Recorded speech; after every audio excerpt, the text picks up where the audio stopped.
여러분 안녕하세요. 여기 계신 여러분 모두 대한민국 국민이시죠? 그럼 이거 아시겠네요? 우리 대한민국 경제 언제 제일 어려웠죠?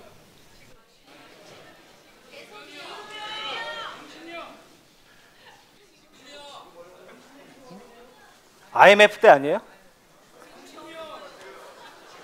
지금도 더 어렵죠. 한번 보실게요. 조금만 기다려주세요. 1998년 IMF 정말 어려웠어요. 그때 우리 재정적자 24조 9천억이었어요. 근데 여러분들 말씀하신 것처럼 지금도 많이 어려운 것 같아요. 한번 보시자고요. 98년에 적자 24조 원, 아까 말씀드렸죠. MB 정부 때 2009년 적자 43조 원이었어요. 박근혜 정부 작년에 적자 아직 시간이 좀 안 돼서 추정치에 46조 원이에요.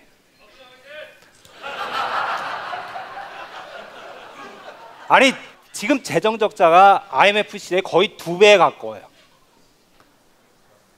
지금 정부에서 여당에서는 경제 좋다, 괜찮다 이야기하는데 실은 어쩌면 우리는 재정위기 폭탄 위에서 살고 있는지 몰라요. 여러분 이렇게 나라 빚이 많이 늘어나면 어떻게 해야 돼요? 여러분 가정에 빚이 많이 늘어나면 어떻게 하세요? 간단하죠. 돈 많이 벌어오면 되죠. 아니면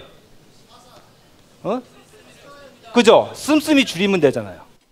지금 대한민국 정부 그렇게 하고 있나요? 맞아요. 한번 보시죠. 먼저 벌이 볼까요? 정부는 돈을 어떻게 벌죠? 국민한테 세금으로 벌어요. 그러면 그 세금 많이 벌려고 했냐고요? MB 정부 때 법인세 최고세율 25%에서 22%로 낮췄어요. 근데 세금 낮춰주면 국민 좋죠. 근데 세금 낮춰주더라도 우리 서민들 세금부터 먼저 낮춰줘야 되잖아요. 근데 그렇게 안 했어요. 그러면 안 되잖아요. 그죠? 근데 박근혜 정부 들어와서 좀 뭔가 하려고 해요. 뭐 했죠? 담배값, 소주값 인상했어요. 담배값 인상할 때 얼마 늘리려고 생각했는지 아세요? 당초에 예상할 때 2조 8천억 원 늘리려고 했어요. 그런데 1년 지나서 보니까 예상보다 8천억 원 더 거쳤어요. 좀 짭짤했죠. 박근혜 정부 재미 좀 봤죠. 그런데 우리 가만히 생각해봐요. 담배 누가 많이 피워요? 부자들이 많이 피워요? 우리 가난한 노동자, 서민들이 많이 피잖아요. 세금 더 많이 거두려면 부자들 거 먼저 걷어야죠.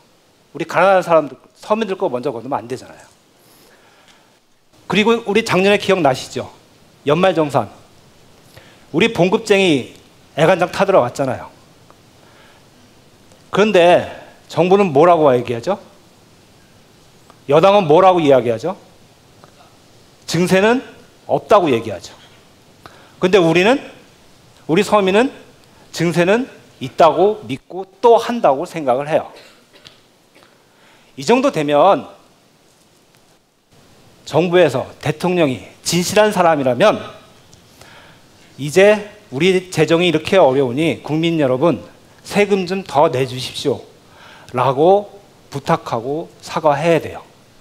여러분 그런 말씀 들어보셨어요? 못 들어보셨잖아요. 그러면 이제 돈 버는 측면 봤으니까 씀씀이 측면 봐야죠. 아까 어떤 분도 말씀하셨지만 허리띠 졸라 매야 돼요. 그런데 허리띠는 졸라 매기는커녕 지금 있는 돈 펑펑 쓰면 안 되잖아요. 그렇지 않아요, 여러분? 근데 우리 어떻게 쓰나 볼까요? 국고보조금 누수액이 2013년도 한 해만 해도 1조 원 정도 돼요.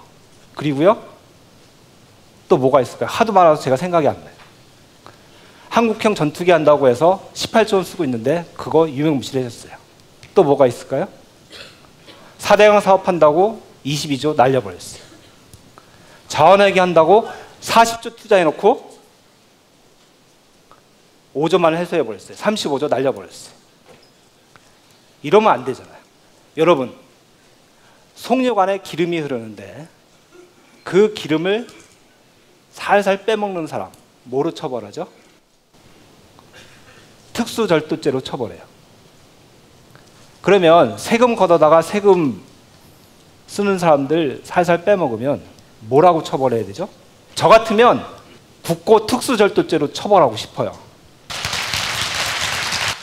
근데 여러분 들어보셨어요? 세금 저렇게 아무렇게 쓰고 하는 사람 처벌받았다는 얘기? 책임진다는 얘기? 한 번도 못 들어보셨잖아요. 그거 우리 서민들은 어때요? 4만 원짜리 딱지 자동차 신호위반 딱지 안 내면 바로 자동차 압류 신고 들어오죠. 이래서는 안 되잖아요. 그죠?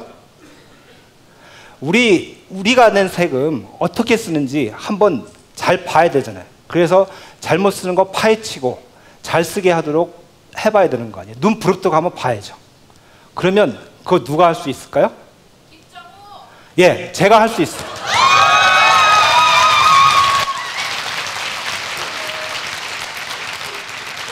제가 어떻게 하냐고요? 그건 조금 이따 알려드릴게요. 우선 제가 누군지 좀 말씀드릴게요. 저 기획재정부에서 20년 가까이 근무했어요. 거기서 재정, 국고, 예산 업무 했어요. 제가 마지막에 있던데 기획재정부 국고국이란데요. 거기는요, 국고국은 나라 곳간직이에요. 나라의 곳간에 열쇠를 쥐고 있어요. 그러니까 거기서 세금이 어떻게 거치고 어떻게 쓰이는지 제가 훤히 들여다보고 있어요. 그러면요, 세금 거치고 쓰이는 거 보이면 그 중에 어디서 구멍이 있는지, 어떤 쥐가 와서 세금 갉아먹는지, 어떻게 갉아먹는지 그거 제가 알아요. 그거 제가 한번 거쳐볼게요.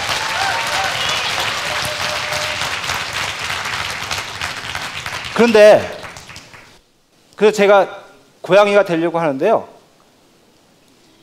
진짜 고양이 같은지 모르겠어요. 고양이 같아요? 저 닮았어요?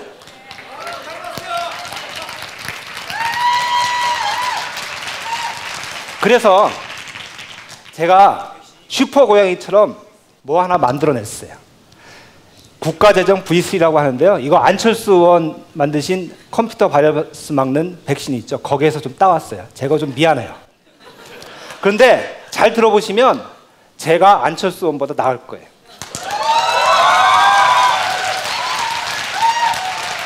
자, 첫 번째, 안철수 의원이 만든 것처럼 백신 하나 만드는 거예요. 국가재정 시스템에 쥐가 끌지 않도록 백신을 딱 투여하는 거예요. 그거 하나 만들어 볼게요. 그 좀 이따 설명해 드릴게요. 두 번째, 세금을 공정하게 해서 공평하게 쓰는 거예요. 그래서 우리 모두 다양한 사람들이 제대로 살 수 있도록 부자하고 가난한 사람이 같이 살고 도시하고 농촌이 같이 살 수 있는 다양한 사회를 만들 거예요. 그렇게 국가재정이 운영돼야 돼요. 그리고 재정을 운영할 때 단순한 숫자, 통계만 보고 국가재정을 운영하면 안 돼요. 거기 뒤에 숨어있는 사람의 가치를 중심으로 해서 재정을 운영해야 돼요. 봐요. 안철수 의원은 백신 하나잖아요. 저는 3개예요. 그죠? V가 3개. 제가 돈 다 할 거예요.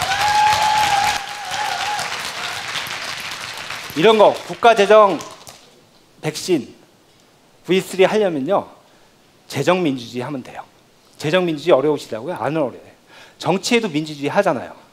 국가 운영하는데 민주주의 하면요, 나라 살림 운영하는데도 민주주의 해야죠. 민주주의 어떤 거죠? 국민을 위한 재정하면 돼요. 그러면 돼요. 자, 그러면 V3 중에 첫 번째, 백신, 그거 한번 말씀드릴게요. 먼저 정부가 쓰는 돈 국민의 대표인 국회에서 견제하도록 하면 돼요. 지금 세금 거둘 때는 국회에서 정한 법률에 따라서 걷고 있어요. 근데 그거 쓰는 거 예산서에 따라서 그냥 써요. 예산서 어떻게 되어 있냐면요, 사업 명칭 들어가 있고요, 사업 목적 들어가 있고, 금액 얼마 들어가 있어요. 그렇게 해놓고 그 사업에 대해서 집행할 때는 행정부가 마음대로 하면 돼요. 예를 들어서 어떤 지역에 돈을 얼마 보내고 지역 간에 차등을 주는 거, 그리고 누가 추진하는지 그거 국회에서 관여 안 해요. 행정부가 마음대로 하면 돼요. 이거 재정민주주의 아니잖아요. 그죠? 이거 국회에서 감시하고 지도해야 돼요. 미국, 영국, 독일, 선진국에서는 그렇게 해요. 소위 말하는 지출 승인법이라는 게 있어요. 우리도 그렇게 만들어서 국회에서 재정 집행까지 방향을 줘야 돼요. 그래서 관료들이 마음대로 엿장수 마음대로 집행하지 못하도록 해야 돼요.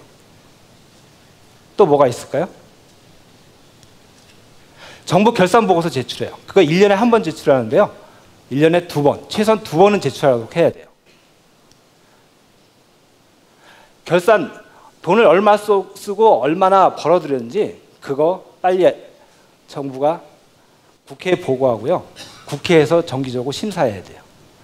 지금 민간은요, 1년에 4번 경영실적 보고서 공개하잖아요. 여러분 삼성 경영실적 4, 4분기 얼마인지 들어보셨잖아요. 그런데 정부의 4, 4분기 경영실적 들어보셨어요? 안 들어보셨잖아요. 민간은 하는데 왜 정부는 못해요? 한번 바꿔봐야죠. 해봐야죠. 그리고 월별 재정지출 보고서 한 달에 얼마 썼는지 그거 국회에 보고해야 돼요. 그래서요, 지금 내년도 예산 편성할 때 국회에서 금년도에 사업에 얼마 썼는지 그거 모르고 그냥 편성해버려요. 그러면 안 되잖아요. 금년도 사업 추진 사항은 알고 그리고 나서 예산을 내년도 예산을 편성해야 되잖아요. 뭐가 있을까요? 상시적으로 회계감사 도입해야 돼요. 국회에서 매달 경제정 실적 보고서 받으면요, 그거 보고 위법사항 있으면 감사원한테 회계감사 요구해야 돼요. 또 뭐가 있죠? 지금 예산낭비 신고센터라는 거 정부에 있어요. 그거 정부에서 예산낭비 신고센터 운영하는 거요. 도둑한테 도둑을 신고하는 거랑 마찬가지예요. 그거 국회에서 운영해야 돼요. 그죠? 국회에서 운영하는데 거기 시민하고 시민단체가 참여하는 해서 감시체제 확실히 만들어야 돼요. 그 다음에 V3 중에 2번째 한번 할게요. 공평한 그러한 걸 바탕으로 한 다양한 사회를 만들어야 돼요. 제 얘기 좀 해야 되는데 넘어가네요. 자, 저 고향 철원이에요. 고향 철원 지금 보시면 38선 이북입니다. 6.25 전쟁제는 북한이었어요. 수복이 돼서 제 고향 가보면요, 길이 없어요. 왜 길이 없는 줄 아세요? 길을 뚫어놓으면 만약에 전쟁 나서 북한 탱크가 들어오면 철원 거쳐서 서울까지 쉽게 온다는 거예요. 그래서 왜 길이 없고 비포장 들어있어요. 그런데 최근에 길이 좀 뚫렸어요. 그래도 포장은 됐어요. 철원 사람들이 서울로 오죠. 이거 제가 자란 그 시장인데요. 여기 건물은 번듯하잖아요. 2층에 돔도 돼 있죠. 근데 2층에 보면 상가는 없고요. 상인은 없고요. 일반 가정집이에요. 그것도 비었어요. 빈집이 많아요. 밤 7시면 되면 사람이 없어요. 그래서 제 친구들, 거기 사는 사람들 뭐라고 그러는지 아세요? 스스로가 어둠의 도시라고 해요. 아니, 철원 사람들 세금 안 내요? 세금 내잖아요. 그런데 왜 이렇게 됐어요? 지역예산, 지역균형발전예산 제대로 썼으면, 아껴서 제대로 썼으면, 골고루 다양하게 썼으면 이렇게 안 되잖아요. 이거 한번 바꿔봐야 되지 않겠어요?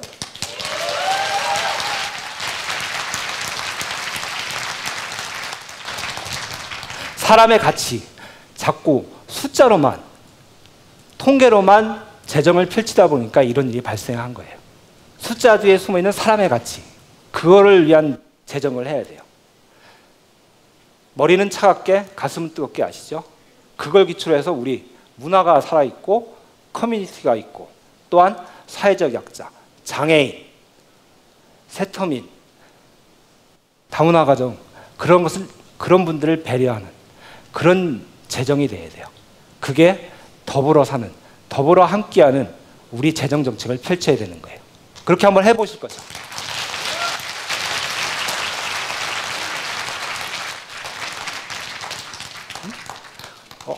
그래서 저는 이런 생각을 좀 갖고 있어요.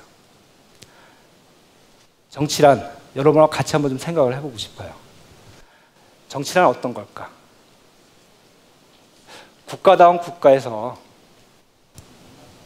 지역다운 지역에서 사람이 사람다운 사람으로 살아가게 하는 거, 그게 정치 아닐까요?